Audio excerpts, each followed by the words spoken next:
Pole position for semi-final number 2. We've got a small delay here while they're recovering Jordan Dempsey's car from the gravel at turn 1. Niall, a wee break here before semi-final 2. You've seen this all before. Pole position, it's a walk in the park for a man of your experience. Oh, it's never a walk in the park, Joe, as you well know. I don't think I have the absolute outright pace in the dry here, compared to probably the last couple of years. So look, I'm just gonna try to get ahead there and get away. If I'm against Jono in the final, it'll just be a case of getting ahead of him as soon as possible, because I think he has more pace than me. You know the importance of staying on the front row for this. If you slip back into the pack in the semi, then it's going to make the final really difficult, I'm imagining. Yeah, exactly. So, me and Chris on the front row, teammates. Obviously, as you know, the golden rule, don't take each other out. We're going to try and kind of not battle the first couple of laps anyway and pull away, but you know yourself, that was the plan half an hour ago. It might change when the lights go out. So yeah, look, it's just a matter of finishing in the top couple of positions. So, 2013 when I won, I think I started 5th or 6th. So it's not absolute key to start at the front. I'll let you go. Good luck. Cool. And with that, Andy, back to you. Semi-final number 2. Head now on track. Good stuff, Joe. Yeah, looking forward to this one there. Just to finish that rundown of drivers I was going through, by the way, Kevin McClurg, Henry Campbell, Stuart Kestenbaum, Andrew Pryke, Kenneth Cowie and Bryce Aaron should be the other drivers that go through into the last chance race from the first heat. And now we do it all, the first semi, excuse me. Now we do it all over again for semi-final 2, sponsored by Camtech. And the cars making their way out of the assembly area then, ready for what should be another sensational race. As Niall Murray was alluding to, the front row is made up of a pair of teammates here. Niall Murray has Chris Middlehurst, who was another one of the revelations yesterday, who got up there and finished on the podium, and he will start second on the grid for this race. Once again, top 12 go through, 13th to 27th go through to the last chance race, so 3 drivers will be out of the festival after this race. They will be our last 3 classified finishers, or the first 3 non-finishers, which is why Bryce Aaron scrapes through, because he actually managed to get going again, I believe, even if it was only for a lap or so after his car slowed and stopped early on in the race. So it's important that you get to the end. If you've got a problem and you can nurse the car home, you can at least scrape into a last chance race, and although it's only 5 laps and you've got to be in the top 6 in that race, if you can do that, then you will at least have a shot at getting on the final. You've got to be in it to win it, as the saying goes, and that's very much going through a lot of drivers' minds, particularly those towards the back of the field, who know that their chances of winning this race or getting into an outright qualifying position are going to be slim. But if they can get into positions 13 through to 27, at least they're into the last chance race, which this season is in recognition of Diz, Ian Smith, who is stepping down as the coordinator for the National Formula 4 Championship after more years than he'd care to remember, I suppose, in the role. But Diz, who is one of the biggest characters in the paddock, will be stepping down from his official role, at least this year. So that last chance race will be in recognition of Diz later on this afternoon. It will be a significant race in deciding exactly what our grid will look like for the final. For now, though, semi-final 2, sponsored by Camtech, is about to get underway with the Irishman Niall Murray, who is a double national champion. He's also a double Formula 4 Festival winner, and he won his heat yesterday, despite only starting 4th on the grid for that one, actually. So Niall Murray, pole position in the dry. We'll see what pace he's got today. Chris Middlehurst, his teammate, alongside. Josh Green, the American Scholarship Cliff Dempsey Racing driver, is 3rd, alongside Rory Smith on row 2. Then Luke Cooper and Josh Smith on row 3, with Peter Dempsey and Jamie Sharp on the 4th row of the grid. Then Kieran Haggerty with some work to do. He could be one to watch, though. Very rapid driver who, since competing successfully in single seaters a while ago, has now moved on to have a successful career in GTs. Scott Huffaker, who is the other Canadian scholarship driver, is alongside him on row 5, with Matt Rivette and Adam Higgins on row 6. There is drama, though, I'm afraid, for car 128. That's David McCulloch. That's the reigning Irish champion, who was due to start 15th, was definitely a candidate to make it into the final, but his car has slowed here, I'm afraid, on the green flag lap. Now, it doesn't look like it's completely lost power, or at least he's able to use gravity, if nothing else, to roll himself into a safe position. But sadly, that could be the end of the festival for David McCulloch. Ivan McCulloch, his brother, managed to scrape through into the final, so at least we will have one, in fact we'll have 2 of the our top 3 Irish Championship drivers from this season making it through to the final, but not, ironically, the champion, because it looks as though David McCulloch, unlike Alan Davidson, who was runner-up in the championship this year, and Ivan McCulloch, who was third, doesn't look like David's going to get through. I'll carry on running down the grid then. I got as far as race 7. I think Noel Robinson and Zach Vanier, so both of the Canadian drivers actually are in this race, which is interesting. They share the 7th row. David McCulloch was going to be on row 8, but no longer will be, so Jack Kemp has that row to himself. Then it's Pascal Montbaron and Tom Hawkins, Rick Morris and Peter Hardman, then Peter Lucas and Richard Davidson on the 11th row. Then it's Steve Barlow and Adam Fathers, row 8, Mark Armstrong and Jason Down, row 13, row 14, Ollie Chapman and Tom Clowett, with Laurie Hughes and Joe Walton at the back. So we've already lost one of our potential top 10 or 12 runners in the shape of David McCulloch, but still plenty of potential winners in this race. Another 15-minute semi-final to decide the remainder of the top 24 on the grid for the final later on. Niall Murray and Chris Middlehurst on the front row. Josh Green, the American driver, lines up third. He was very impressive in the wet yesterday to get a podium in his heat, with Rory Smith alongside him on the second row of the grid. Niall Murray arguably starts as the favourite, but he didn't sound awfully confident in his pace in the dry. Let's see if he can deliver though. Semi-final 2, sponsored by Camtech, about to get underway. Niall Murray and Chris Middlehurst on the front row together. The lights go out, away they go, and Niall Murray is off like a scalded cat. A beautiful start from the Irish driver from pole position, and he will lead them down into Paddock Hill Bend for the first time. Everybody is away cleanly by the looks of it, and do they all get through the first corner cleanly this time, unlike what Jordan Dempsey managed in the previous race. One of the Team Canada scholarship drivers going around the outside there. That was either Scott Huffaker or Zach Vanier, but whoever it was, they just about stayed out of the gravel and actually possibly gained a position or two from all of that. Down the hill they go. There's Luke Cooper, who's got Josh Smith right behind him, the reigning festival champion, who looks as though he's actually lost a bit of ground. He started 6th on the grid. I don't think he's in the top 6 anymore, so the Oldfield driver with some work to do here as they battle their way up the hill. Kieran Haggerty there, the number 4 car, muscling his way through as well, but then in danger of losing a place. Actually up the inside of him goes Matthew Rivette, number 311 going past him, I think it might have been. So Kieran Haggerty not having it all his own way at the moment. Josh Smith on the outside there of Josh Green, I believe that is. They come across the line. There's been a real shuffle. The top 2 are still the same. Murray and Middlehurst doing what they wanted to do, which was work together to pull away from the rest of the pack. Rory Smith is going with them in 3rd. Peter Dempsey gained 3 positions on the opening lap. He's into 4th place already. Down to 5th is Josh Green. You can see him battling away with Luke Cooper there, and there was contact between the two of them. They both go out wide, and up the inside of both of them goes Scott Huffaker, I think that was, in the number 22 car, and was he able to gain a couple of positions out of that? I think he might have been. The 2 American cars are together, and off unfortunately have gone numbers 30 and 7. Steve Barlow is number 30, Peter Lucas number 7.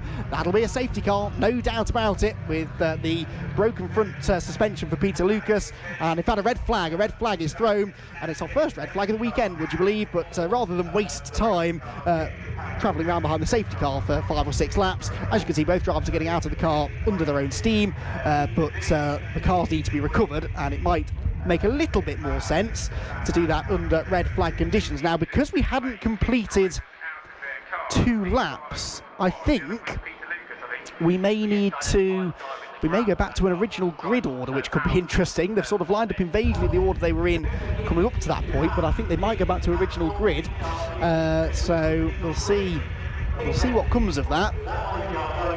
But that was a dramatic opening to semi-final 2, as we sort of expected. Niall Murray and Chris Middlehurst. Oh, there's another car involved. Number 35 is off as well. I hadn't seen that one. That's Tom Clowett, who sadly had mechanical issues in the race in his heat yesterday as well. And that has sadly brought an end already to our second semi-final, but all 3 drivers are out of their cars. It's now just a case of getting them out of the way. In the meantime, down on the grid, I believe, is Joe Tanner, or he's about to be anyway, and he might just be able to catch up with a few of our drivers. He's not there yet, he's en route, but he will be able to chat hopefully to a couple of the drivers as they wait on the grid. Who should we send him to talk to then? That's the next question. Well, Peter Dempsey had a rocket start, didn't he? He gained 3 spots, went into 4th position, so that might be somewhere to go and have a chat. Scott Huffaker also had a good start. The trouble is, this is all now going to go back to original grid, I reckon, so that might have been for nothing, but still impressive stuff there in the lap of racing that we had before the red flag came out from a couple of drivers that were starting midway through the top 10, and both made significant forward progress there in the early stages.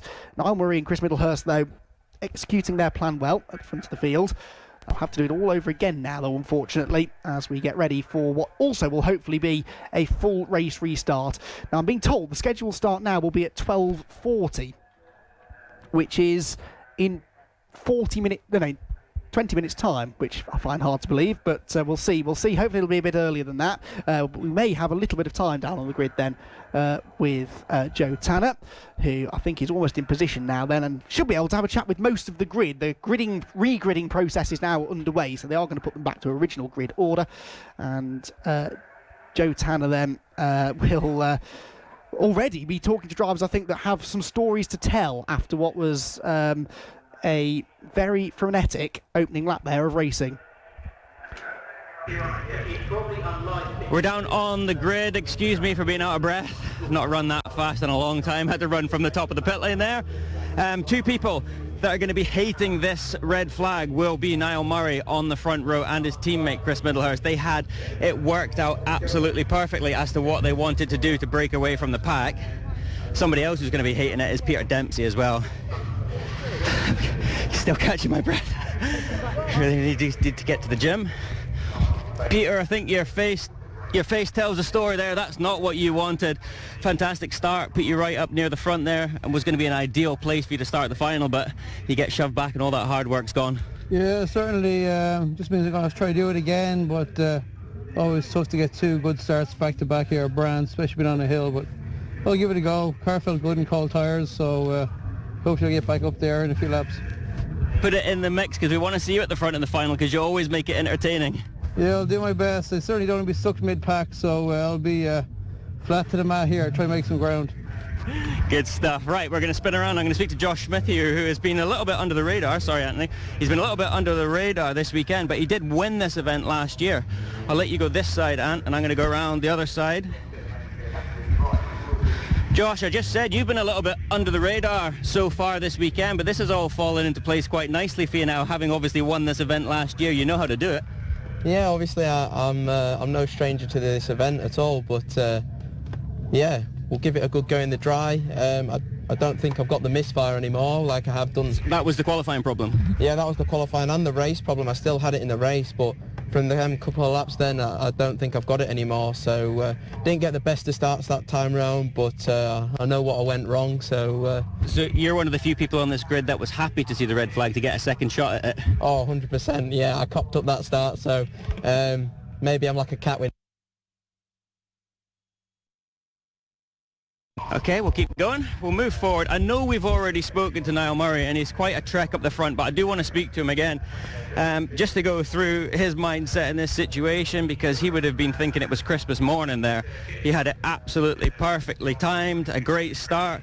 He had his teammate Chris Middlehurst, and we'll have a chat with Chris as we go past as well. Again, Anne, if you go that side, I can get Ed to Chris over here. Chris, I just said you two on the front row, a couple of teammates here, you didn't want to see that red flag. That was exactly what you spoke about back in the paddock as to what you wanted to happen.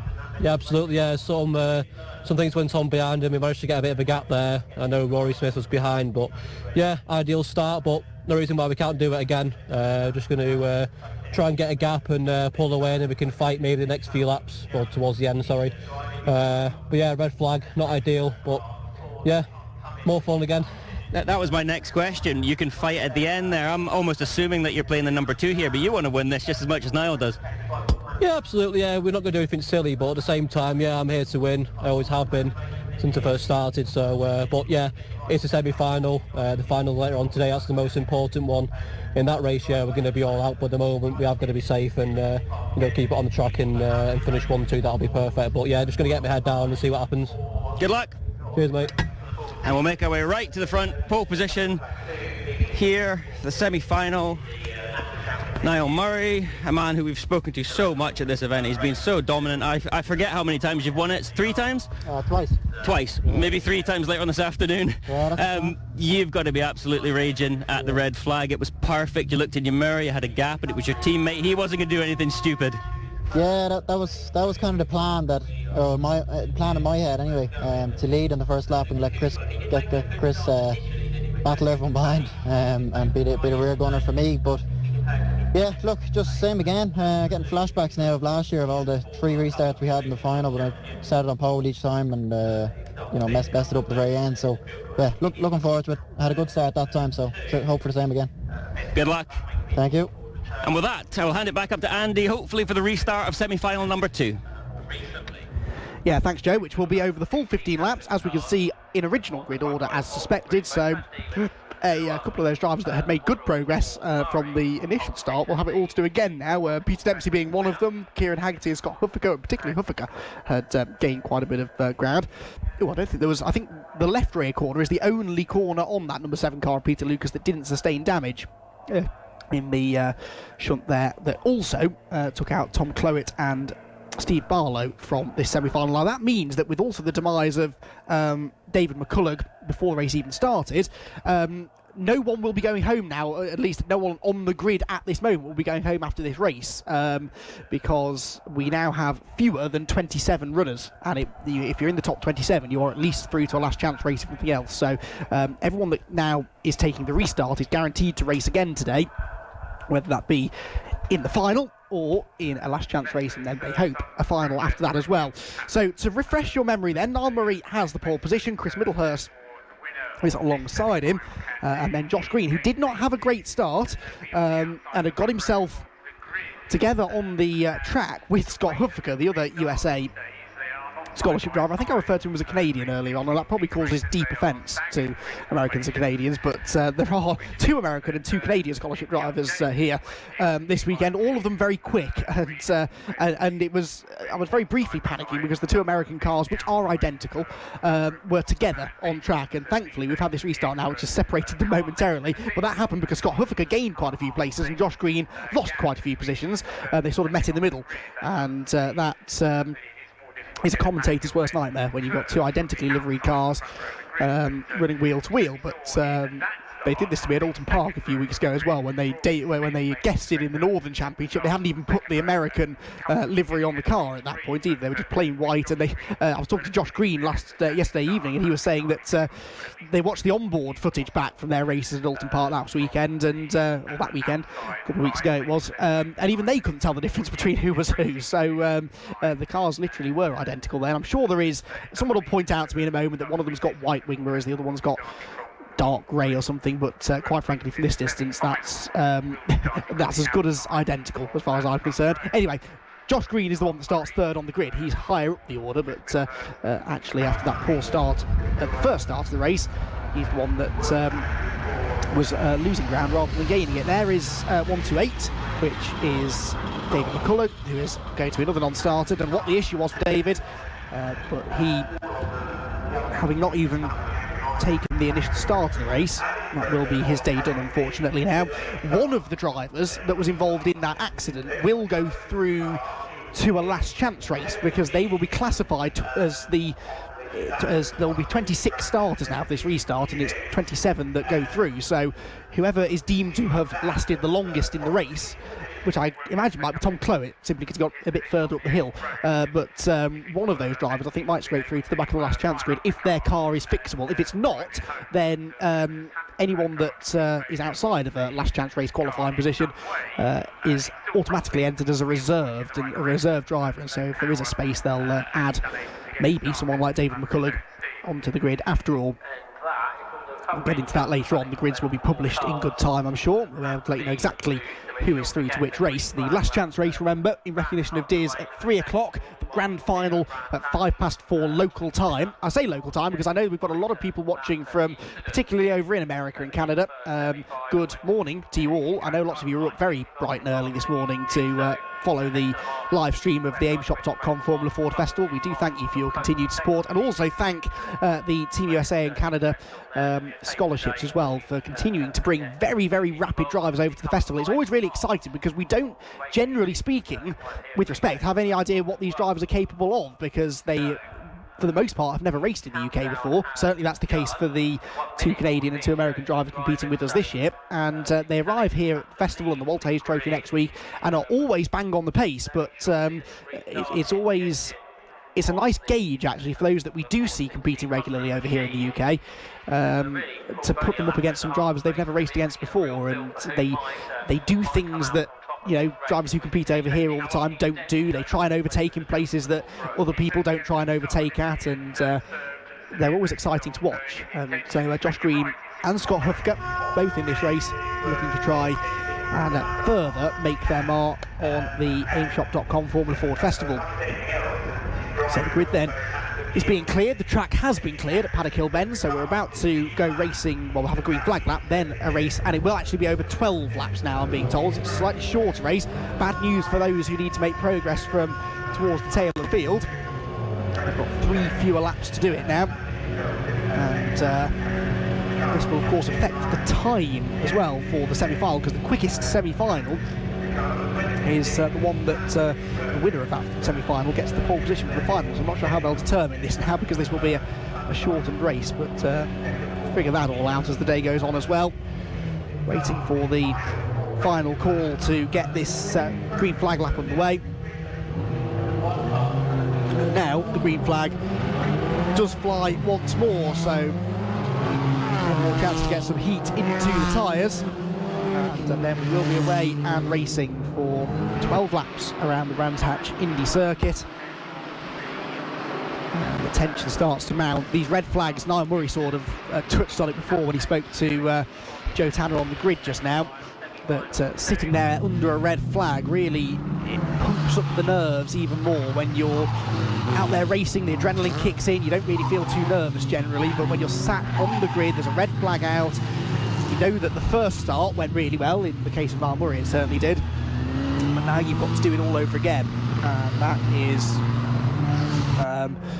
easier said than done sometimes. Keep an eye then to Josh Smith, Kieran Haggerty, Scott Huffaker, Zach Vanier as well from 14th on the grid, all trying to buy themselves a ticket to the final later on this afternoon. And in the case of Vanier, actually break into the top 12. He will start 14th on the grid, so only needs to overtake 2 drivers to get there, but that will not be easy. There's the Oldfield car of Josh Smith. The black car number 3 is Peter Dempsey, running with the Cliff Dempsey Racing squad. That is, I believe, the car that, well, it will either be the car that James Clark or Spike Colbacker raced this year in the National Formula 4 Championship. Either way, it's a race-winning car this year that Peter Dempsey's in the National Championship, but will it be a festival-winning car? I wonder. Anything is possible. If he makes another start like he did last time, then he may well be able to put himself into contention before the day is done. So, cars line up then. Niall Murray, Chris Middlehurst, Josh Green and Rory Smith, the top 4. Luke Cooper lines up 5th. Josh Smith is in 6th position. 7th place on the grid, Peter Dempsey. 8th, Jamie Sharp. 9th, Kieran Haggerty. And to round out the top 10, Scott Huffaker, Matt Rivett is 11th, and Adam Higgins 12th. Top 12 go through. Everybody else goes into the last chance race. 12 laps then to make your way into the final of the 2019 aimshop.com Formula Ford Festival here at Brands Hatch. And the back of the grid is now in place, so watch the lights then. The red lights will go on momentarily. The 5-second board has been displayed. Who gets the start? Can Niall Murray and Chris Middlehurst secure the top 2 positions once again? Red lights go on, they go out. Now away they go, and Niall Murray is away well again from pole position, and here comes Peter Dempsey once more, shoots to the outside of Josh Smith and Luke Cooper and tries to break into the top 5 immediately on the run into Paddock Hill Bend for the first time. Has it worked this time? I think he's certainly gained 1 position as Peter Dempsey as they turn through Paddock Hill Bend and head up the hill into Druids Corner. Onto the brakes they go, through the right-hander, all safely through the first turn at least, 1 or 2 a bit slow away from the back. But they're all heading now around the right-hander, back down the hill towards Graham Hill Bend. And there they turn. Josh Smith ahead of Luke Cooper, who's sideways. Peter Dempsey's up the inside of him. Josh Smith has had a much better start this time around in the number 1 car and has broken away. I think he's in 5th position ahead of Luke Cooper, as I said, who now falls back behind Peter Dempsey too. Kieran Haggerty is there as well, with Scott Huffaker behind him, I believe. Yeah, it is, because Josh Green has maintained a position up towards the front end this time. And Kieran Haggerty now goes through, move on the inside of Luke Cooper as well. This is much more like it from the young Scottish driver, who is gaining 1 more spot, bringing Huffaker with him. And Luke Cooper, sadly, going the wrong way here, really. He's on the outside line into Paddock Hill Bend. Huffaker goes up the inside of him, has a peek to the inside of Haggerty as well, but Kieran was never going to let him have that too easily. Up the hill they go then. It's Murray from Middlehurst, then missed the battle for 3rd place. Rory Smith goes around the outside of Josh Green for P3. Bit of banging of wheels is occurring as they go through the apex, but Josh Green fends him off. Behind, though, it looks as though Peter Dempsey's ahead of Josh Smith now, so back into the top 5 comes Peter Dempsey from 7th on the grid. So yeah, another good opening lap this from Peter, but he is some way behind the cars in front of him. Well, he's right behind actually the 3rd place squabble, isn't he? With Josh Green and Rory Smith delaying each other. It's the top 2 that are getting away. Side by side, Rory Smith on the inside of Josh Green. He takes 3rd place away at Clearways Corner, and that might give Peter Dempsey a run. He'll have a nice slipstream across the start-finish line. Can Josh Green fight back, though?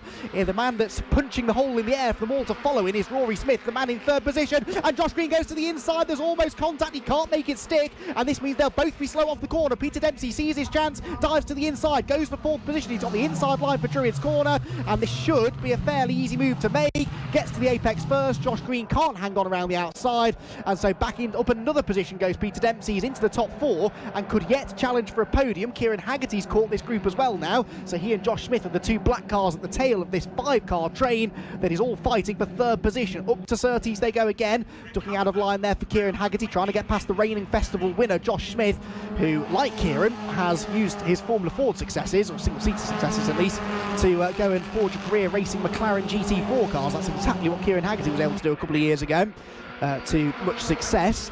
Kieran, they didn't have a great run out of the final corner there, and so he's dropped back a little way. Peter Dempsey back on the attack, pulls alongside Rory Smith then for 3rd place, tries this typical paddock hill bend switchback manoeuvre.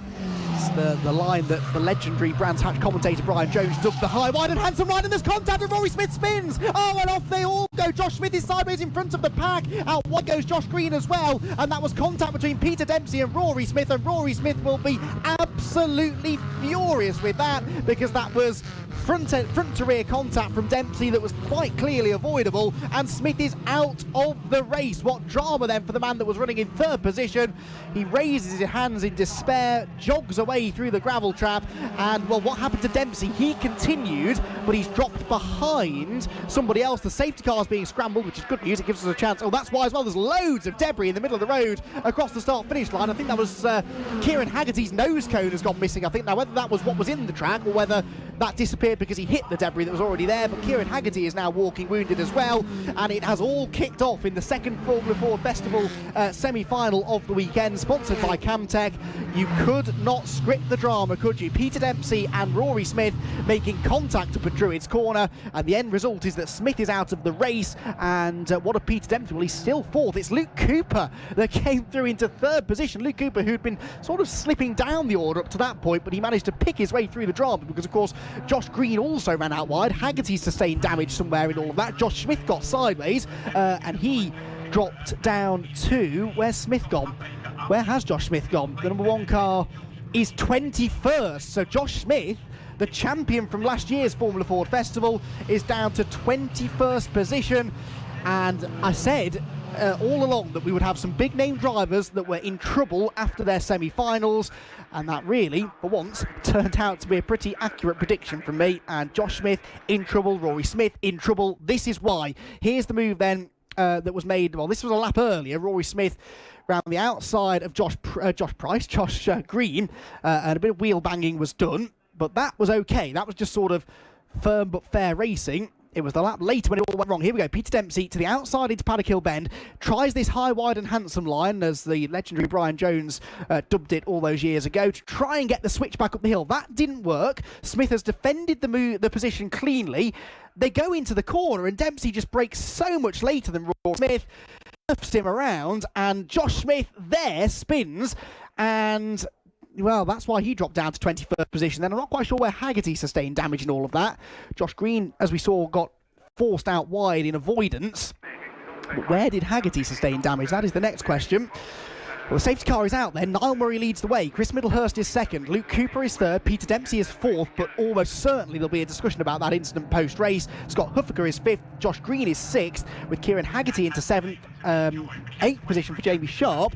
9th place for number 55, Noel Robinson. Rounding out the top 10 is Matt Rivette. 11th place for Adam Higgins. And 12th position for Zachary Vanier. So the Canadian driver is into a promotional spot now. The man just outside of that top 12 is Pascal Montbaron, with number 34, Jack Kemp, in 14th place.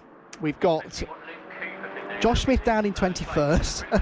We've got a damaged Kieran Haggerty. All of this being avoided by the Niall Murray and Chris Middlehurst top two, who have stuck to their Team Dolan plan of working together at the front of the field, not really bothering racing each other too much. And Niall Murray, I'd imagine, is feeling reasonably secure now as a potential race winner. There's the damage, look, broken rear suspension on Rory Smith's car from the contact that was made with another car. Now, it wasn't Josh Green that he made contact with, was it, as the car spun around, because that could be significant. Green has continued, but in 5th position. Let's hope that his car didn't sustain any damage. Oh, and joy of joys, the American drivers are now together with actually Huffaker ahead of Green now. So typically, I didn't spot they were in the other order. It's 22 ahead of 21 now. So it's got Huffaker from 10th on the grid. A really good drive this into 5th position. And no, I'm afraid I can't see any difference between the cars. The roll cages are the same colour, the wing mirrors are the same colour, but it is 22, Scott Huffaker, that is into 5th position. And Josh Green dropping down then after, through no fault of his own really. He was running well, but just had to run off the track to avoid getting collected. Right, the track has been cleared, but not quite in time for a restart this time. So we are going to have one more lap behind the safety car. And that will mean that we have one less lap of racing to go. We're into the second half of the race now as well, by the way. This was lap 7. Debris all been cleared from the pit straight, but I'm not sure whether the marshals dealt with that or whether it was just other cars hitting it that shifted out of the way. It's yeah, dramatic stuff then in our second semi-final. We have 26 cars still running then, because Jason Down actually took the restarts. We had 28 starters, but Down is outside of the 27. Now, the good news for Rory Smith is he will be classified as the first, as the 27th. He's not a finisher, but he will be 27th in the running order, if you like. So he should scrape into a last chance race, but he'll be right at the back of that grid. And with only 5 laps to break into the top 6, that's not going to be easy. But Rory Smith has had some really good form this weekend. Could have been a real career day this for Rory, but not to be, unfortunately. That's motor racing for you. He will have his own side of the story to tell. I'm sure Peter Dempsey will as well, but there's no doubt about it. Rory came out of that worse. He's out of the race. Peter Dempsey is still in 4th position though in the Cliff Dempsey racing car, just ahead of Scott Huffaker and Josh Green. Then Kieran Haggerty, the black number 4 car with the missing front nose cone.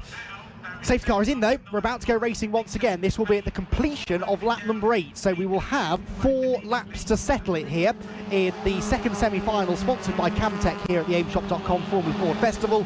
Out of clearways they go. Niall Murray leads them across the start-finish line. Chris Middlehurst doesn't really go with him, and so Luke Cooper and Peter Dempsey are going to give him some trouble, I think, over the next few laps. Good restart for Huffaker, but not so much for Josh Green. And Josh Green in 6th position is under pressure now from Kieran Haggerty as they go into Paddock Hill Bend for the 9th time. Did Haggerty get through? No, he's lost a place. Kieran Haggerty losing a place there to Jamie Sharp, the former British Formula 4 racer. I think Haggerty is fighting back on the inside, though, into Druids. Haggerty himself, of course, a driver with Formula 4 experience in the past. And as a result, those 2 drivers are not eligible for the Formula 4 scholarship that's running this weekend, but we'll get to that later on. They're going down the back straight now, and I can see out of the window that Haggerty is actually in danger of losing a couple of spots now. I think that Jamie Sharp has secured 7th place. Meanwhile, on our screen, the top 4 go through clearway still in the same order. Murray, Middlehurst, Cooper and Dempsey. Dempsey, despite that contact that he had with Rory Smith, still looks quick and looks as though he might be able to challenge for a podium. Luke Cooper looks like he might challenge for 2nd place though, having a big look now at Chris Middlehurst. There's no gap on the inside though, and so Dempsey once more goes to the high line into Paddock Hill Bend, cuts back to the late apex, but Luke Cooper's seen it coming, goes to the inside to defend. Mind you, that didn't really work out too well for Rory Smith, did it? Thankfully this time Dempsey goes to the outside rather than trying to run in behind the number 46 car, and that just gives Chris Middlehurst some breathing room. Dempsey aggressive, he's on the grass, he's going to run out wide though. Peter Dempsey might have just thrown away 4th position, because here comes Scott Huffaker, who goes to the inside down the Cooper Straight, and the remarkable Scott Huffaker, having started 10th on the grid, is now into 4th position, admittedly after a mistake for his fellow Cliff Dempsey teammate, I suppose, in a way, but nonetheless he'll gratefully receive that 4th position. Remember, that gives him that moves him up an extra row now on the grid for the final. Now, what's happened to Niall Murray here? Because Niall Murray all of a sudden has been caught by Chris Middlehurst. That gap came down by 3/10 that time, and Chris Middlehurst might want to try and challenge his Team Dolan teammate now for a race victory in this semi-final. If he has half a chance to do so, he will. He's right on his gearbox as they go up the hill. There's Huffaker defending 4th position from Peter Dempsey, but for the race lead, it's game on. Chris Middlehurst is looking the quicker of the two team Dolan cars right now, and the double festival winner Niall Murray will have to drive from his mirrors here on the penultimate lap of the race, though. Only a lap and a half remaining in which he has to defend. We've had some changes inside the top 12 as well, by the way. Pascal Monbaron has got into 12th position. Josh Smith is 16th. He's 4 places out of the automatic transfer spot. I think Josh Smith is going to be in the last chance race, and that is something I did not think I'd be saying at the start of the weekend. He's got one more lap to gain 4 positions. Even Josh Smith will struggle to do that, I think.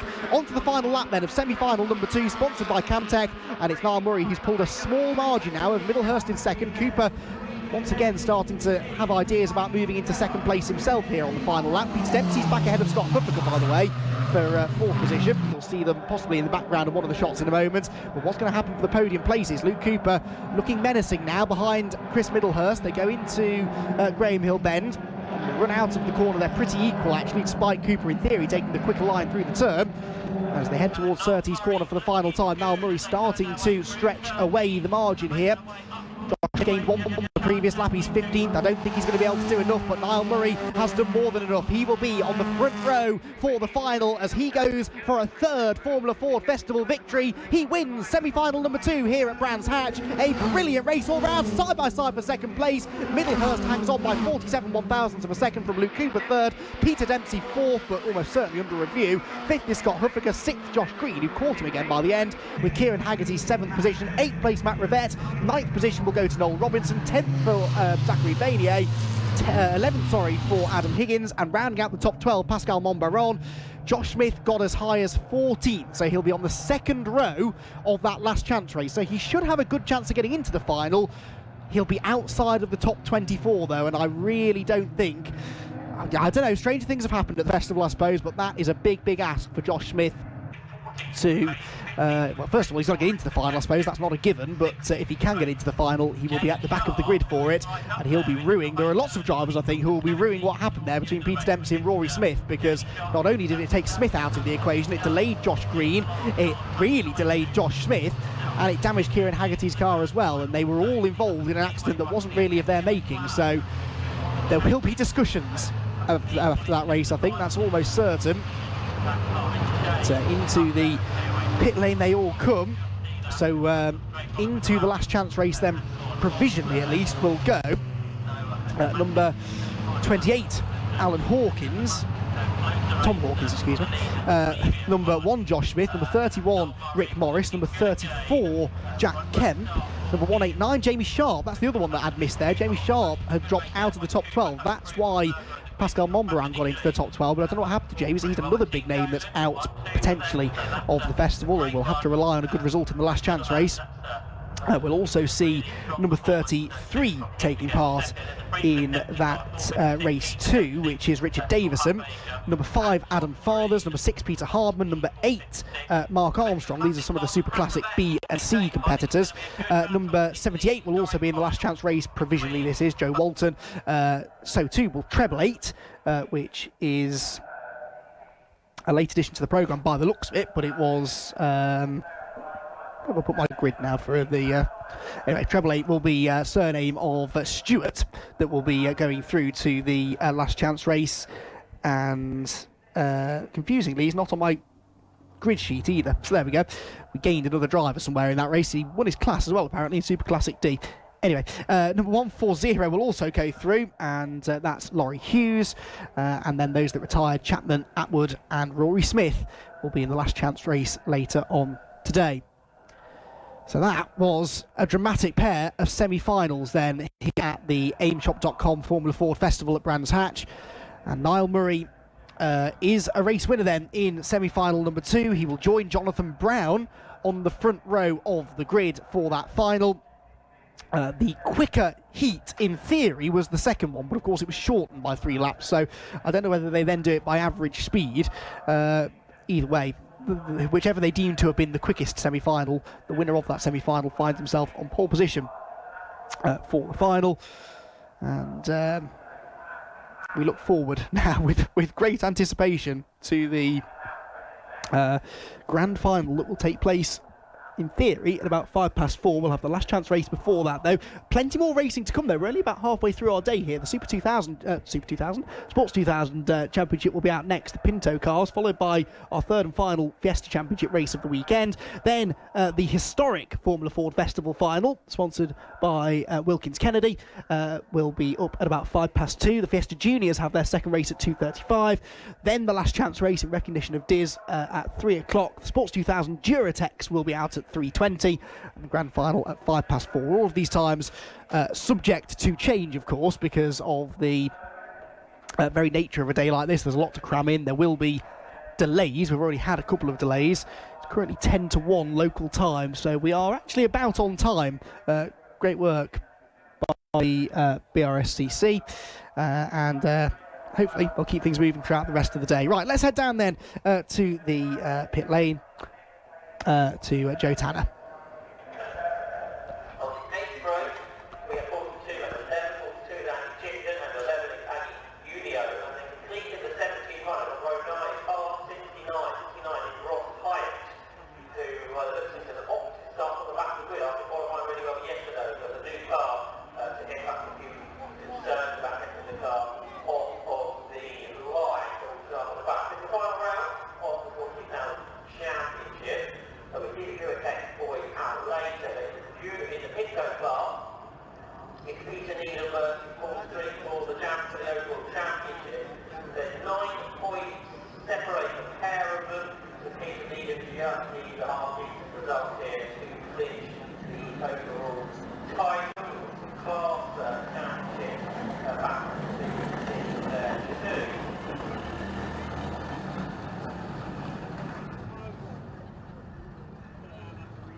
Seconds.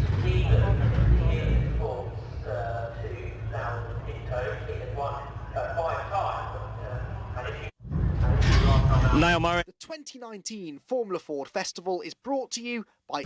Yeah, because of the red flag, they shortened up to 12 laps, so we were automatically declared the slower. And we had a safety car, so it probably would have been a slower one anyway. But yeah, look, I've been fifth on the grid here a couple of years ago, so to not be pole isn't the end of the world.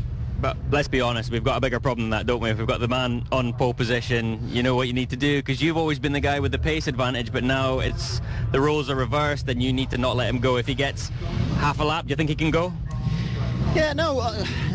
Judging by lap times in qualifying and the semi there, you would say that Jonathan has about half second on me, but for qualifying and my semi there was all down. So in qualifying I was matching Jordan Dempsey, who was the pace on Wednesday, and in the heat there I was matching Luke Cooper, who has been rapid around here for the last couple of years. So I wouldn't necessarily just judge the lap times, and on Wednesday with a secondary engine, let's call it, in the car, I was only 2/10 off Jonathan. So yeah, look, I think I'll have him. I think I'll have the pace, and obviously I'll try to get ahead of him on lap 1, but otherwise I think I'll be able to hang on and make a move. Make it entertaining. We don't want anyone disappearing. Yeah, that's for sure. Well done. Thanks.